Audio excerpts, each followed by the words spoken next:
perang terbuka pecah di perbatasan Thailand dan Kamboja. Jet tempur F-16 melepaskan bom, artileri berat ditembakkan dari kedua sisi, dan ribuan warga sipil terjebak di tengah konflik. Dunia beraksi. Dan kita, Indonesia, masih diam. Tapi pertanyaannya, haruskah Indonesia terus diam? Atau inilah saatnya menentukan sikap? Semua dimulai dari ledakan ranjau di perbatasan. Thailand menyalahkan Kamboja. Kamboja menyangkal dan menuduh balik. Dalam hitungan jam, jet F-16 Thailand menggempur wilayah Kamboja dekat kuil kuno Tamun Thong. Korban jiwa jatuh, 11 warga sipil tewas, ratusan luka. 40.000 orang mengungsi. Dan Association of Southeast Asian Nations masih dalam mode tunggu dan lihat. Ini bukan sekedar salah paham. Ini adalah warisan konflik lama sejak zaman kolonial.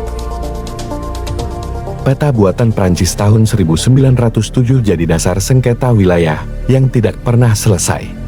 Kuil, tanah, dan sejarah. Semuanya diperebutkan.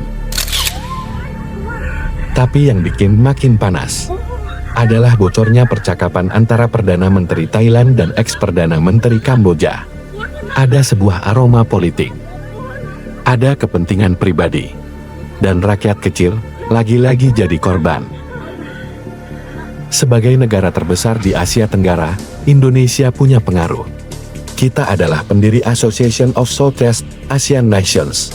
Kita pernah jadi mediator damai di konflik Filipina Selatan, Myanmar, bahkan Vietnam Kamboja dulu.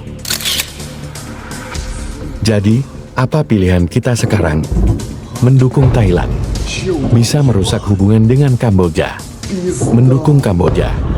Bisa membuat Thailand marah. Atau tetap netral, tapi aktif. Kalau Indonesia dukung Thailand, kita bisa dapat keuntungan diplomatik dan ekonomi, tapi kita juga kehilangan kepercayaan dari negara-negara lain di Association of Southeast Asian Nations.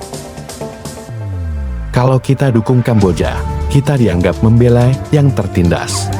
Tapi reputasi kita sebagai pemimpin netral di Association of Southeast Asian Nations bisa hancur. Indonesia harus mengambil peran sebagai penengah. Netral, tapi aktif. Artinya, serukan gencatan senjata. Dorong Association of Southeast Asian Nations untuk bersuara bersama. Tawarkan diri jadi tuan rumah perundingan damai. Siapkan bantuan kemanusiaan kalau diperlukan. Inilah kekuatan soft power Indonesia. Kita tidak perlu kirim pasukan. Cukup jadi suara akal sehat di tengah konflik yang memanas. Perang mungkin bukan milik kita, tapi tanggung jawab sebagai sesama bangsa adalah milik kita semua. Karena ketika peluru dilepaskan, tidak hanya tanah yang terbakar, tapi juga masa depan manusia. Indonesia, saatnya bicara. Diam bukan netral, netral bukan berarti pasif. Kalau kamu setuju, Indonesia harus berperan aktif dalam perdamaian. Klik like dan tulis pendapatmu di komentar. Jangan lupa subscribe.